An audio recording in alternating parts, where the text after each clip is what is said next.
Assalamualaikum warahmatullahi wabarakatuh. Sebelumnya perkenalkan, nama saya Ahmad Sandi Pamungkas dari kelas 2023B dari Prodi S1 Teknik Sipil dengan NIM 23050724070. Di sini saya akan mempresentasikan proposal saya dengan judul penggunaan bahan ramah lingkungan dalam konstruksi bangunan. Yang pertama adalah latar belakang. Isu pemanasan global sedang marak diperbincangkan di masa ini. Mengutip dari data yang dikeluarkan oleh Kementerian Lingkungan Hidup Republik Indonesia, dengan naiknya kadar gas karbon dioksida (CFC) dan metana di atmosfer yang menyebabkan kerusakan pada lapisan ozon, semakin meningkatnya penggunaan BPO, maka akan naik juga usaha yang wajib dikerjakan untuk menangkal terjadinya pemanasan global. Eksploitasi pengerukan kekayaan alam juga mempengaruhi terhadap naiknya tingkat pemanasan global. Salah satu langkah yang dapat dilakukan dalam mengurangi pemanasan global adalah melakukan konservasi energi, salah satunya pada sektor bangunan.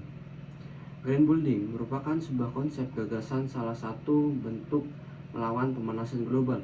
Green building harus mengurangi emisi karbon dengan cara penggunaan efisiensi energi yang sangat tinggi serta material. Selain itu, green building juga memberikan biaya perawatan dan operasional yang lebih kecil. Menurut Permen Lingkungan Hidup Nomor 8 Tahun 2010 mengenai kriteria dan spesifikasi bangunan ramah lingkungan, merupakan suatu bangunan yang mempraktikkan prinsip area dalam merancang, membangun, dan mengoperasikan serta pengolahannya serta penyebab, berarti pengendalian akibat perubahan iklim. Green building harus dilakukan pembangunannya sebagai salah satu langkah mengurangi pemanasan global ke depannya. Salah satu penyebab yang dilihat merupakan pemakaian bahan, sehingga bahan memiliki peranan berarti terpaut dengan tujuan hemat tenaga serta ramah area. Penggunaan bahan bangunan yang pas ialah mengenakan material ramah area, bisa menciptakan bangunan yang bermutu sekalian ramah area. Spesialnya, pemanfaatan material ekologis ataupun material ramah area. Selanjutnya, green material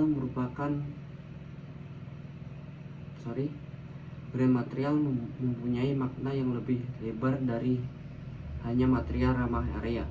Penafsiran material ramah area sendiri biasanya menyangkut dari sisi produk material itu sendiri. Material ramah area ialah material yang pada saat digunakan serta dibuang tidak mempunyai kemampuan menghancurkan area serta mengusik kesehatan.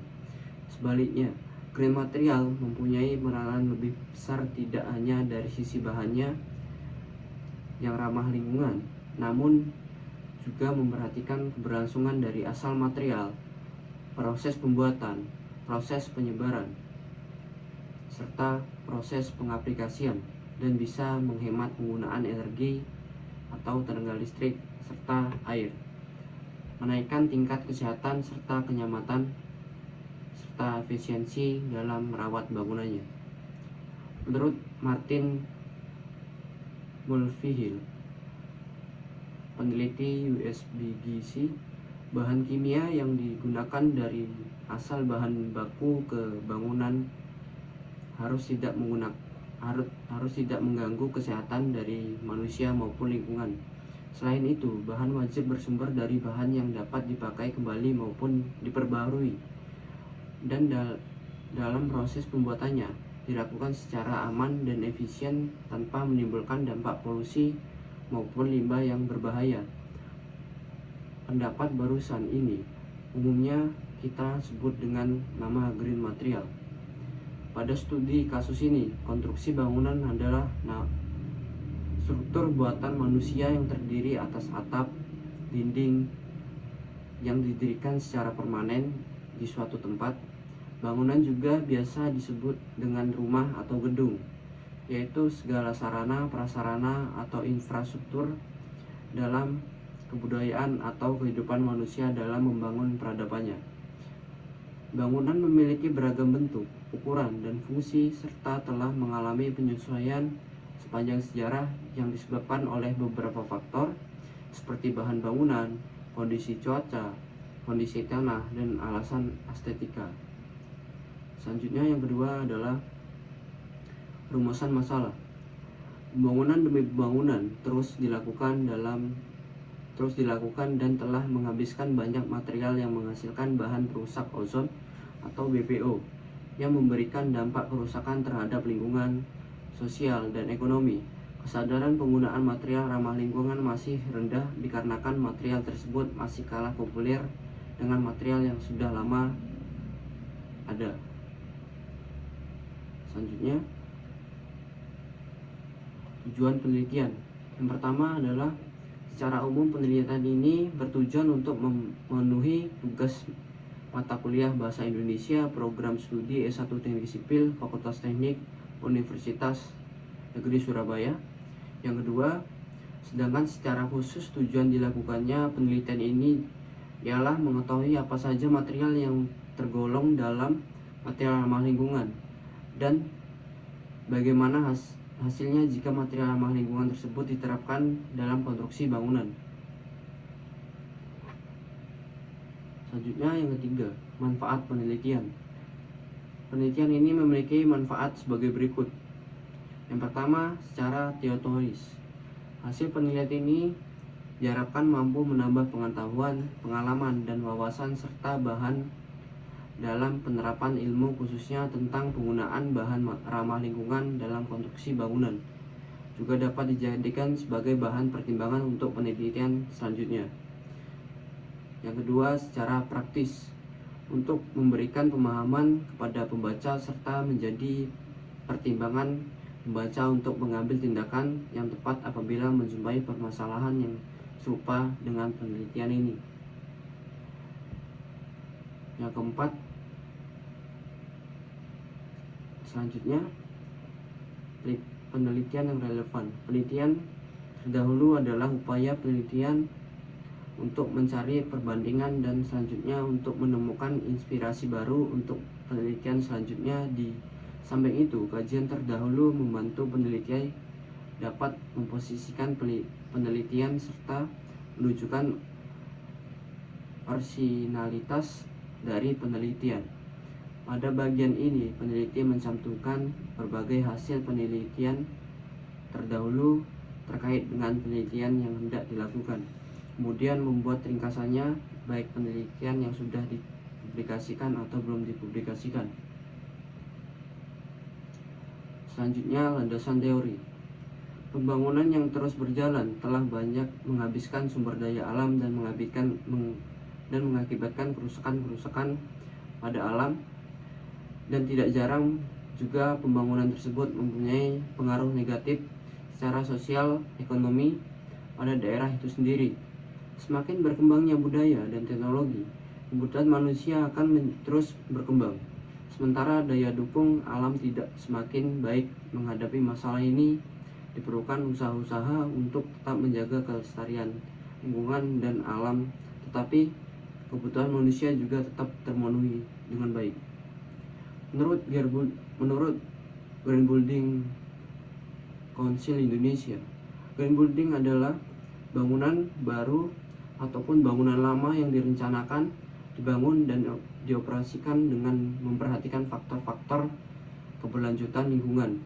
Green building merupakan bagian dari sustainable building yang bertujuan untuk meningkatkan nilai suatu bangunan yang berfungsi keseluruhan, baik bangunan ataupun penghuni untuk lingkungan. Green building tidak hanya mengenai bangunan dengan banyak taman atau tamanan, namun juga mengenai tahapan sumber produksi, penggunaan produk, serta pembuangannya. Green material mengambil material produksi lokal dengan maksimal jarak hanya 1000 km Dan penggunaan material ramah lingkungan dapat dilakukan melalui dua cara, yaitu pemanfaatan material lokal dan pemanfaatan bahan daur ulang. Menurut Iputu Gede Andi Pandi, material ramah lingkungan memiliki kriteria sebagai berikut. Yang pertama, tidak beracun sebelum maupun sesudah digunakan. Yang kedua, dalam proses pembuatannya tidak memproduksi zat-zat berbahaya bagi lingkungan. Yang ketiga, dapat menghubungkan kita dengan alam. Dalam arti kita semakin dekat dengan alam karena kesan alami dari material tersebut. Misalnya, bata mengikatkan kita pada tanah, kayu pada perpohonan. Yang keempat, bisa didapatkan dengan mudah dan dekat atau tidak memerlukan ongkos atau proses pemindahannya yang besar karena menghemat energi BBM untuk memindahkan material tersebut dari lokasi pembangunan. Yang kelima, dapat terurai dengan mudah secara alami. Selanjutnya, jenis penelitian. Penelitian ini menggunakan metode penelitian deskriptif kualitatif. Jam Satori 2011 mengungkapkan bahwa penelitian kualitatif dilakukan karena peneliti ingin mengeksplor fenomena-fenomena yang tidak dapat dikuantifikasikan yang bersifat deskriptif, seperti proses suatu langkah kerja, formula suatu resep, pengertian tentang suatu konsep yang beragam, karakteristik suatu barang dan jasa, gambar-gambar dan gaya-gaya tata cara suatu budaya. Dan yang terakhir, model fisik suatu artefak dan lain sebagainya.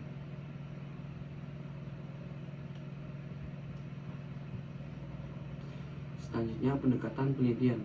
Penelitian ini menggunakan pendekatan deskriptif kualitatif. Deskriptif adalah suatu pendekatan dalam meneliti suatu kelompok manusia, objek, suatu kondisi, suatu sistem pemikiran ataupun suatu kelas peristiwa pada masa sekarang.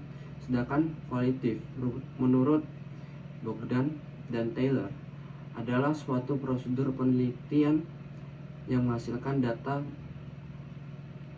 deskriptif berupa kata-kata tertulis dan lisan dari orang dan perilaku yang diamati.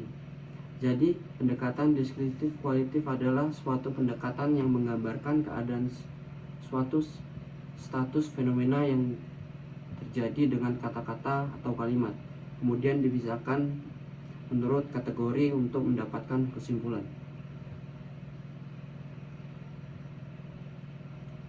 Selanjutnya, teknik pengumpulan data. Data adalah bagian terpenting dari suatu penelitian karena dengan data, peneliti dapat mengetahui hasil dari penelitian tersebut.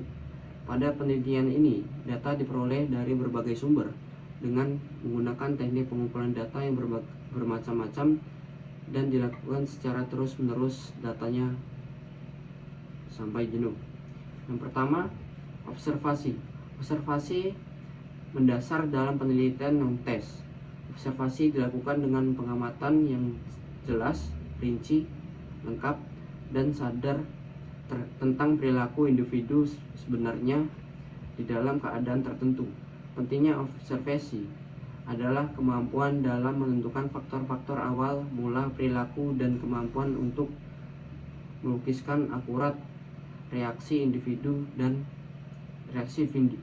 yang diamati dalam kondisi tertentu merupakan teknik yang selanjutnya. Nomor 2, dokumentasi. Studi dokumentasi yaitu mengumpulkan dokumen dan data-data yang diperlukan dalam permasalahan penelitian lalu ditelaah secara intens sehingga dapat mendukung dan menambah kepercayaan dan pembuktian suatu kejadian. Dokumen yang digunakan pada penelitian ini berupa data-data yang dikumpulkan dari penelitian-penelitian terdahulu serta beberapa literasi tambahan. Sekian presentasi proposal saya. Jika ada kata-kata yang salah, mohon maaf. Assalamualaikum warahmatullahi wabarakatuh.